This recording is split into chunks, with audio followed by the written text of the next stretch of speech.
మహానేత వైఎస్ఆర్ కలలు సాకారమయ్యాయి. ప్రకాశం, నెల్లూరు, వైఎస్ఆర్ జిల్లాలోని ప్రజల దశాబ్దాల వెలిగొండంత స్వప్నం సాకారమైంది.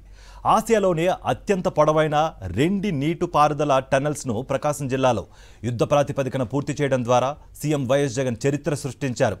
వచ్చే సీజన్లో శ్రీశైలానికి కృష్ణా వరద జలాలు చేరిన వెంటనే వెలిగొండ 2 టన్నెల్స్ ద్వారా ప్రాజెక్టులో అంతర్భాగమైన నల్లమల సాగర్కు నీరు తరలించడానికి జంట టన్నెల్స్ను సీఎం జగన్ ప్రారంభించి జాతికి అంకితం చేశారు. కృష్ణా నదికి వరద వచ్చే సమయంలో శ్రీశైలం రిజర్వాయర్ బ్యాక్ వాటర్ నుంచి రోజుకు 11,584 క్యూసెక్ల నీటిని నల్లమల సాగర్కు తరలిస్తారు. సహజసిద్ధంగా ఏర్పడిన నల్లమల రిజర్వాయర్ సామర్థ్యం 53.85 టీఎంసీలు. ఇక్కడ నిల్వ చేసిన నీటిని తీసుకువెళ్లి ప్రకాశం, నెల్లూరు, వైఎస్ఆర్ జిల్లాల్లోని వర్షాభావ ప్రాంతాల్లోని 4,47,300 ఎకరాలకు సాగునీరు అందించనున్నారు. అంతేకాదు ఈ 3 జిల్లాల్లోని 30 మండలాల్లోని 15.25 లక్షల మందికి తాగునీటిని అందిస్తారు.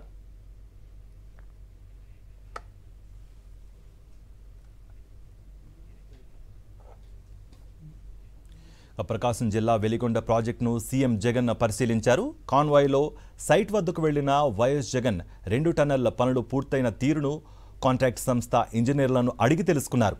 వెలిగొండ ప్రాజెక్టులో 18.8 కిలోమీటర్ల పొడవున తవ్విన 2 సొరంగాల గురించి అధికారులు సీఎం జగన్కు వివరించారు.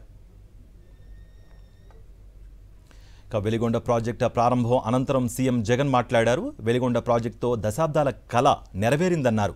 అద్భుతమైన ప్రాజెక్టును పూర్తి చేసినందుకు సంతోషంగా ఉందన్నారు. మహానేత వైఎస్ఆర్ వెలిగొండ ప్రాజెక్టుకు శంకుస్థాపన చేశారని, ఆయన కుమారుడిగా పూర్తి చేయడం గర్వంగా ఉందన్నారు. ఇది దేవుడు రాసిన స్క్రిప్ట్ అని సీఎం జగన్ అన్నారు.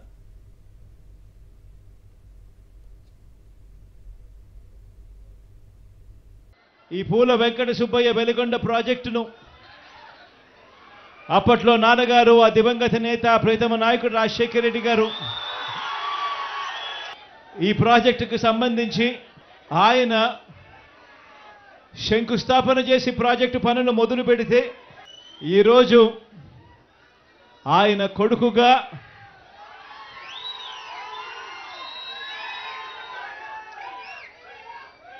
రెండు టనళ్లను కూడా, ఒక్కొక్క టనల్లు దాదాపుగా 18 కిలోమీటర్లు పైచిలుకు ఉన్న ఈ టనళ్లను 2 టనళ్లను ఆయన కొడుకే పూర్తి చేయడం, ఆయన కొడుకే జాతికి అంకితం చేయడం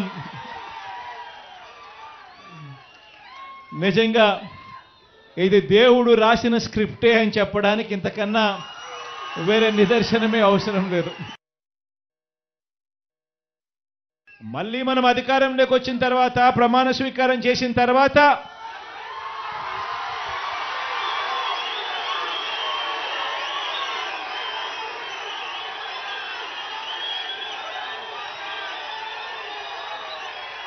రెండు మూడు నెలల్లోనే ఈ LAR&R కార్యక్రమాలు పూర్తి చేసి పూర్తిగా నీళ్లు నింపే కార్యక్రమం చేస్తామని చెప్పి కూడా ఈ సందర్భంగా చెప్తా ఉన్నా.